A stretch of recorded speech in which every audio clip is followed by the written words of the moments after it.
শনিবারই দেশবাসীকে নতুন বছরের উপহার দিয়েছেন ভারতবর্ষের প্রধানমন্ত্রী তথা নরেন্দ্র মোদী। রাম মন্দির উদ্বোধনের প্রায় এক মাস আগে অযোধ্যা ধাম স্টেশন থেকে সবুজ পতাকা উড়িয়ে তিনি সূচনা করলেন অমৃত ভারত এক্সপ্রেসের। এই দিন জোড়া অমৃত ভারত ট্রেনের উদ্বোধন করলেন প্রধানমন্ত্রী। এর মধ্যে একটি ট্রেন ছুটবে মালদা থেকে ব্যাঙ্গালোর, যা ঘিরে বাংলার রেলপ্রেমীদের মধ্যে উৎসাহের কোনো অন্ত নেই। উদ্বোধনী যাত্রার দিনই বিপুল সংখ্যক পড়ুয়া ও সাধারণ মানুষ এই ট্রেনে সফর করছেন। বেলা 12:30 নাগাদ ট্রেনটির উদ্বোধন করেন নরেন্দ্র মোদী। তবে এই ট্রেনটি মালদা থেকে চলবে প্রতি রবিবার সকাল 8:50 ট্রেনটি মালদা টাউন স্টেশন থেকে ছেড়ে ব্যাঙ্গালোর পৌঁছবে মঙ্গলবার ভোর 3টের সময়। অর্থাৎ 42 ঘন্টার বেশি সময় এই ট্রেনেই সফর করতে হবে যাত্রীদের। আর মালদা থেকে ব্যাঙ্গালোর পর্যন্ত সফর করতে হলে প্রতি টিকিটের ভাড়া পড়ছে মাথাপিছু 925 টাকা করে। যাত্রাপথের ট্রেনটি মালদা টাউন থেকে ছাড়ার পরে আমাদের রাজ্যের মধ্যে যে সমস্ত স্টেশনগুলি কভার করবে তার মধ্যে new Farakka junction, Rampurhat, Bolpur Shantiniketan, Bardhaman junction, Dankuni, Andul, Kharagpur ও বেলদা স্টেশন।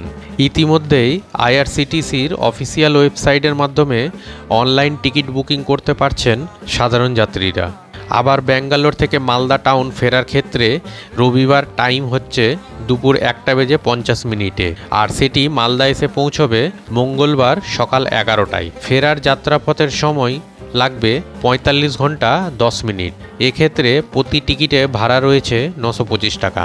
আপ ও ডাউন উভয় ক্ষেত্রেই স্লিপার ক্লাসের বর্তমানে টিকিট উপলব্ধ রয়েছে। ট্রেনটিতে মোট 22টি কোচের মধ্যে 8টি রয়েছে জেনারেল কোচ, বাকি সবগুলি স্লিপার ক্লাস। যাত্রী স্বাচ্ছন্দ্যের দিকে খেয়াল রেখে এই ট্রেনটিতে একাধিক উন্নত ফিচার্স যুক্ত করা হয়েছে, যেমন ট্রেনের ভেতরে রয়েছে সিসিটিভি ক্যামেরা, ডিসপ্লে বোর্ড, যাত্রীদের জন্য পর্যাপ্ত চার্জিংয়ের পয়েন্টের ব্যবস্থা রয়েছে। পাশাপাশি রয়েছে শৌচালয়ে আধুনিকীকরণ করা হয়েছে। বিশেষভাবে সক্ষম ব্যক্তিদের কথা মাথায় রেখে টয়লেটে বিশেষ ব্যবস্থা করা হয়েছে।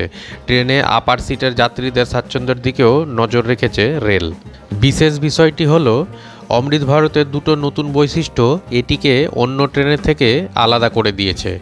এটির শুরু ও শেষে উভয় প্রান্তেই বসানো হয়েছে লোকোমোটিভ, যার ফলে ট্রেনটির পিকআপ গতি বৃদ্ধি পেয়েছে এবং দ্রুত গন্তব্য পৌঁছতে পারবে যাত্রীরা।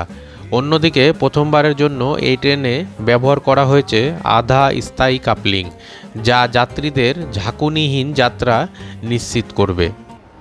নমস্কার, আমার চ্যানেলের ভিডিওগুলি যদি আপনাদের ভালো লেগে থাকে তাহলে ভিডিওগুলিতে একটি লাইক করে বন্ধুদের মধ্যে অনেক অনেক শেয়ার করবেন।